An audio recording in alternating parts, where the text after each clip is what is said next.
Bonsoir, c'est Headline News. Le chef de l'unité eau au Comité international de la Croix-Rouge a précisé que le manque d'eau potable est une cause majeure des déplacements forcés de l'Ukraine au Yémen en passant par le Sahel ou l'Afrique centrale. L'enjeu de l'accès à l'eau potable est une constante des pays en guerre. Il s'est exprimé au 9e Forum mondial de l'eau qui se tient actuellement à Dakar. L'ancien Premier ministre malien Soumeïlou Boubèye Maïga est décédé hier à Bamako en détention.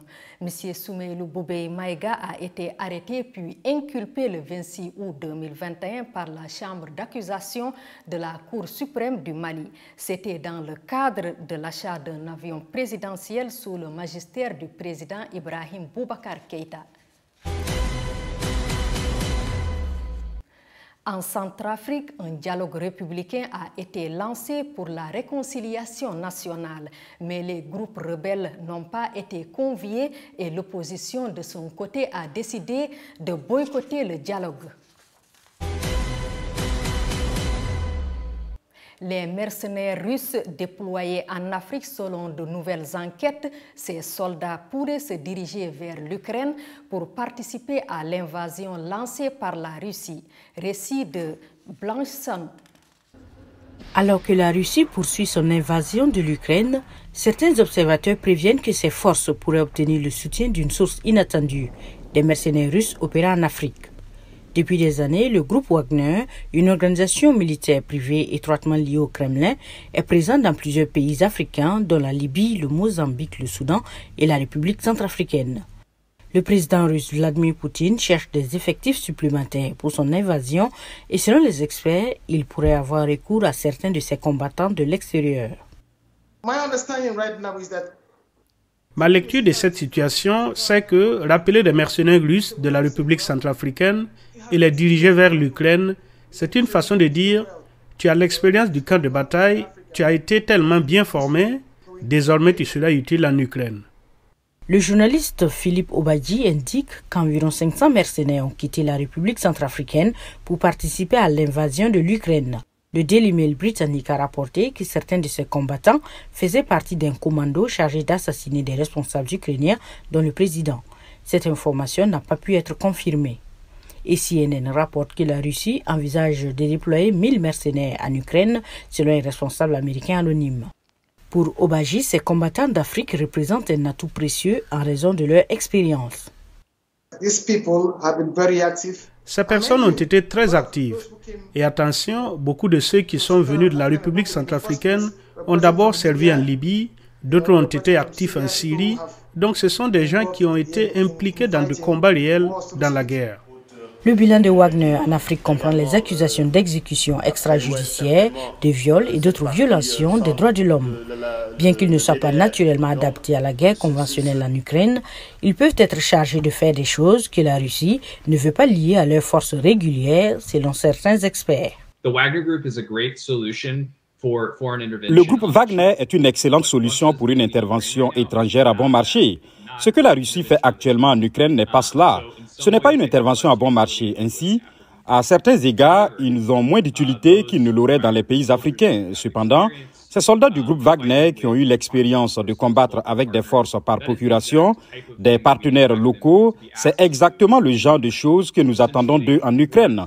Travailler essentiellement pour renforcer les forces pro-russes locales, travailler à leur côté, améliorer à certains égards leurs capacités et fournir également un degré supplémentaire de commandement et de contrôle, mais pas nécessairement de responsabilité. Le bilan de Wagner, a ajouté le journal Townsend, est clair. Ils rendent les pays moins stables à leur arrivée. Ils cherchent à obtenir un avantage économique en exploitant les ressources naturelles et ils refusent de partir lorsqu'on le leur demande. Malgré le brouillard de la guerre, les analystes disent qu'ils surveilleront de près tout signe d'activité mercenaire en Ukraine. Le gouvernement ukrainien a lancé un appel international aux cyberguerriers. Parmi ceux qui ont répondu, il y a Gennady Galanter, un cadre de la Silicon Valley. Des scènes horribles de la guerre en Ukraine ont incité de nombreux ressortissants étrangers à se joindre au combat aux côtés de l'armée ukrainienne. Certains volontaires se joignent à l'armée informatique supervisée par le ministre ukrainien de la transformation numérique. Gennady Galanter est de ceux-là. Né en Ukraine, il vit désormais en Californie où il dirige une entreprise technologique de la Silicon Valley. Chaque jour, il vérifie s'il y a des missions qui requièrent des compétences techniques qu'il peut effectuer. Il y a une liste qui offre des fonctionnalités, des scripts que nous pouvons exécuter individuellement, chacun chez soi, à la maison, au bureau à distance. La cible aujourd'hui est un média du gouvernement russe et l'arme utilisée est ce que les pirates appellent « attaque par déni de service ». C'est un journal KPRU, c'est leur machine de propagande.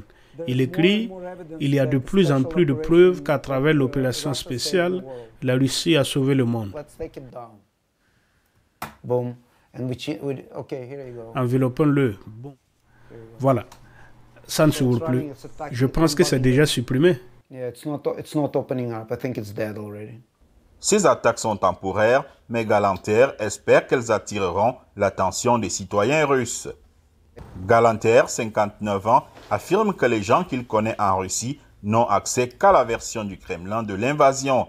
Ses prochains objectifs avec l'armée informatique sont de renforcer la cybersécurité ukrainienne et de trouver des moyens de fournir des informations exactes aux Russes. Les dirigeants des firmes technologiques peuvent faire quelque chose d'ici. Je ne suis qu'un homme, mais un patriote. Et j'essaie de faire quelque chose.